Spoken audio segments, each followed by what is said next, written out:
1982, my favorite film came out. Although I had no plans to go to it, I didn't even know it existed. You see, where I lived, we didn't have cable. It just wasn't available. So I had to survive on like 3 channels. So I was starved for good horror. But this particular day, I think it was Thanksgiving break, that same November. And I went to my friend's house thinking we were just going to hang out for the day. And his older brother was there. And he goes, "You guys want to go see a movie?" And I was like, "Yeah, I don't have any money." He's like, "It's okay, I'll pay for you." You know, I think I was 13 years old at the time. And he said, "We're going to go to see Creepshow." Creepshow, man, that sounds really cool. I have no clue what it is or what I'm about to experience. But I'm down for it. Anything horror, I'm down for it. So we jump in his car and we head to South Burlington, Vermont, where the only movie theater was. And I remember sitting there in that dark movie theater and watching this thing and just being absolutely blown away.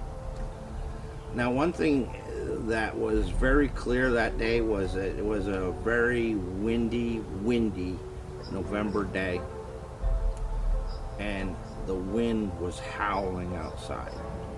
And I can remember we were sitting in this dark theater, and specifically during the crate sequence, when there was those quiet, tense moments when Henry was meandering down in the basement trying to figure out what's going on, to try to get the flashlight to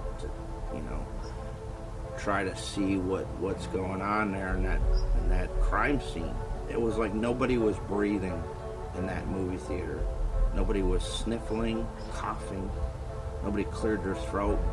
I don't even think I heard hands crunching in the popcorn box. It was dead silence, with the one exception to the emergency exit door.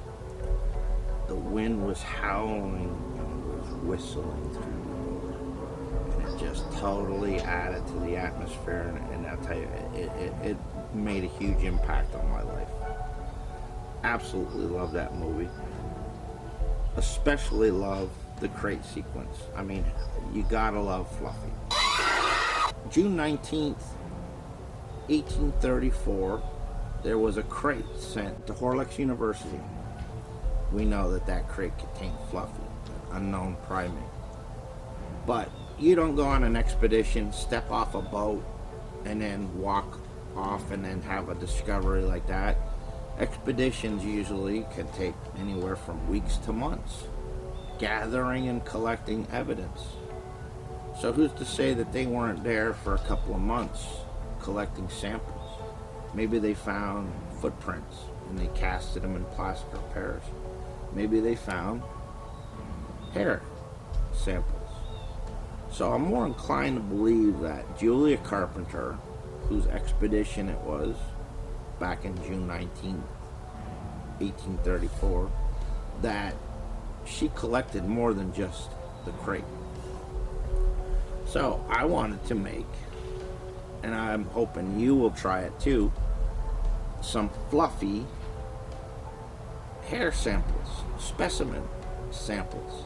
Okay? So anyways, I picked these bottles up at the dollar store. They're plastic, okay, but they'll work pretty good for what we want to do. Now, one thing about these bottles, I mean, they're super cheap, $1. It's pretty good. I mean, for 1834, this is way too new looking, so we're going to have to dirty this up quite a bit. And one of the things I'm going to do here now is take this sandpaper block and just start rubbing on it and distressing it. Really make it look like it's got some age to it. And we're going to go one step further after that. Now, good thing about being plastic, with glass, I think you have to take a heavier grit sandpaper and work at it longer to start getting abrasions and distress. But this one good thing about these plastic bottles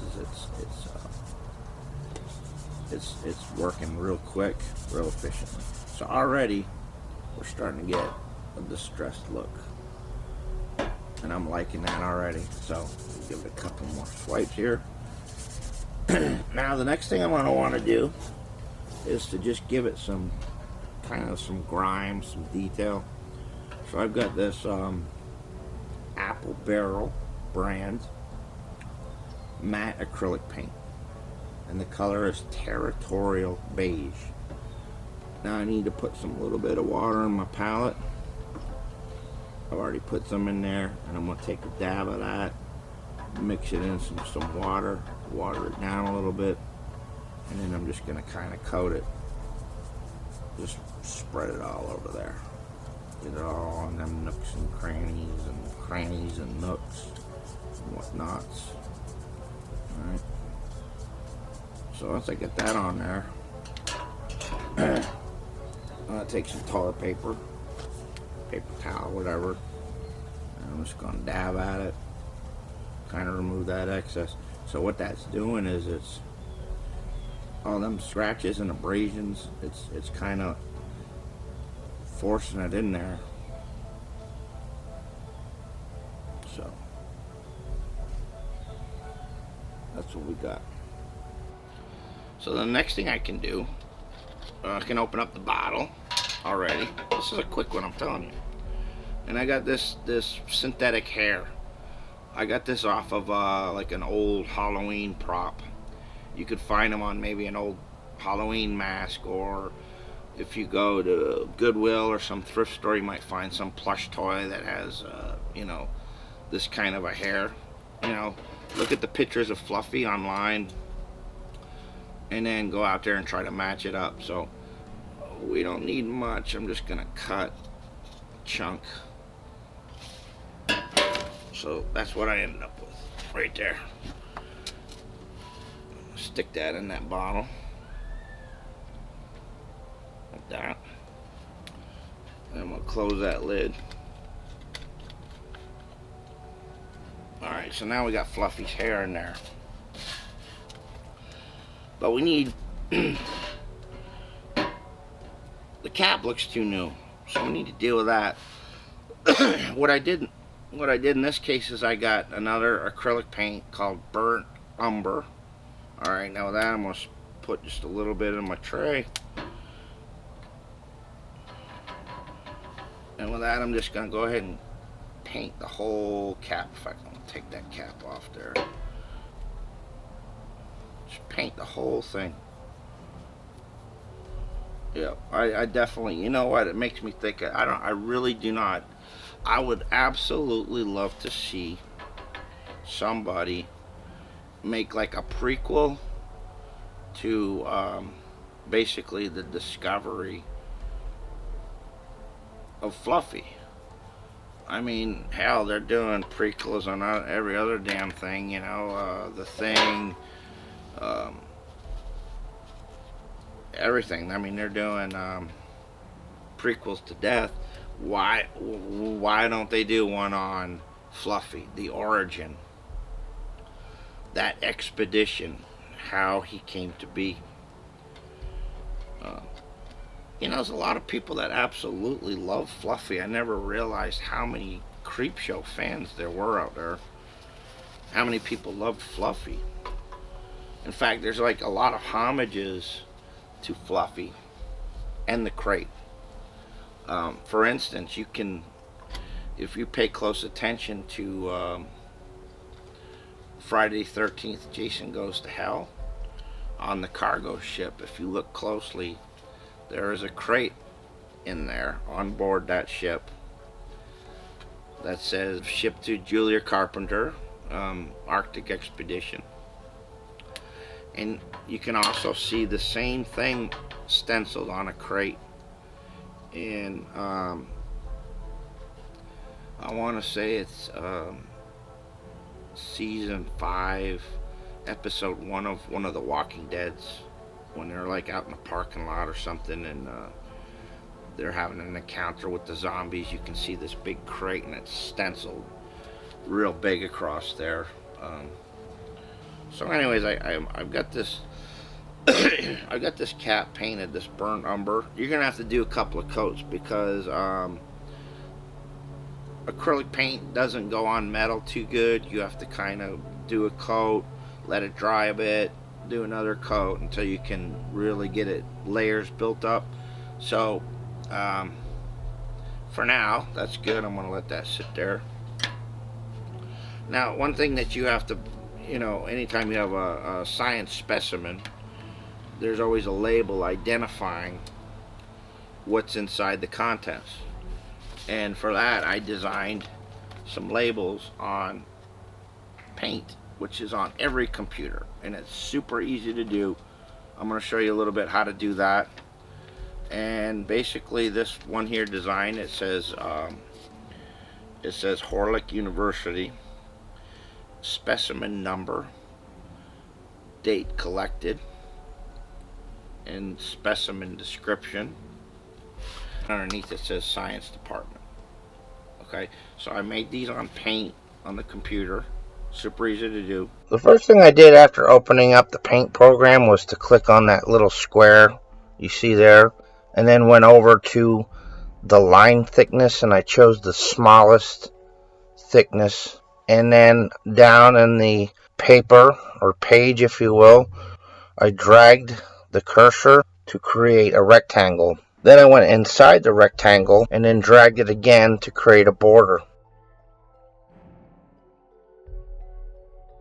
And then I clicked on the text box, dragged it into the rectangle, and then you can type whatever you want at that point in time.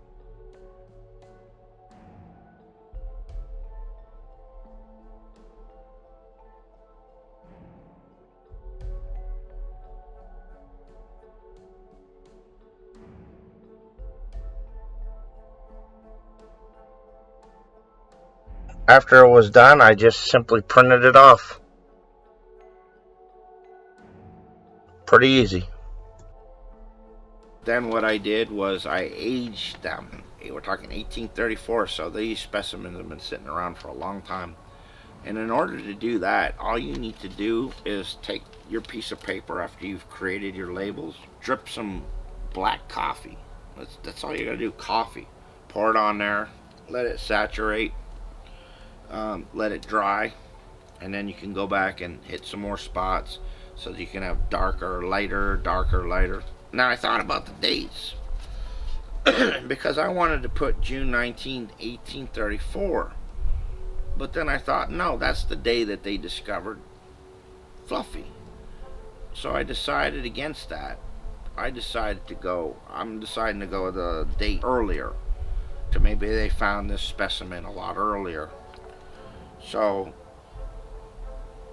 let's say April 10th, 1834. It doesn't matter. As long as, you could put June 19th, 1834 if you want. Me, I'm gonna put an earlier date because they've been collecting and investigating this anomaly for a while, up till the very point of capture. So and then who knows, all this stuff could have just been steadily sent to Horlick University, where it's been tucked away in cabinets and everything else and forgotten about, just like Fluffy. So for this, I got these little monster scissors, huh? Look at those bad boys. I could use these in a horror movie or something. So, but speaking of Creepshow, how many of you are watching? Are you guys all caught up on the new Creepshow that's been airing on Shudder? I think all there was. I'm kind of depressed because I believe there's only 6 episodes and already, but there's another one that I think it's it's the episode is called Head, I believe, and it's about this little girl that has a dollhouse, and there's this little zombie head in it, and it's like terrorizing and murdering the dollhouse family, and it's just kind of bizarre. It's not my favorite episode. I have some other that I enjoyed more. It's still interesting, and like I said, I will support the franchise, good or bad. I'm just tickled to death that there's Creepshow anything available now. But anyways, that's another one where if you really pay attention, excuse me, when they show the attic space, the Fluffy's crate sitting in the attic, and I thought that was kind of cool. Although it was also sad as well, because somebody else that they brought back for that was Chief Woodenhead from from Creepshow 2, and unfortunately they killed him off, which is kind of heartbreaking. Okay, so I've cut out the label. Alright, and it's been weathered with the coffee, and I've got me some regular old run-of-the-mill Elmer's glue, and I'm just gonna go ahead and coat this whole thing. One thing I forgot to tell you is you kind of need to crimple it up a little bit so that it looks distressed, doesn't look so clean. Just gonna go ahead and alright, so I've got the glue on there, and I'm just gonna stick it right on there.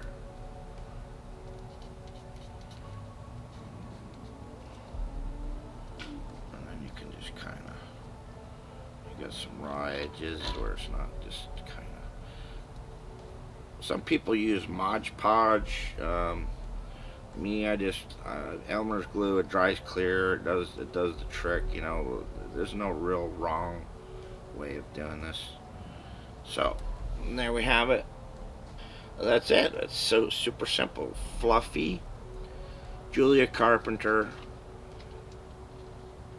Arctic Expedition.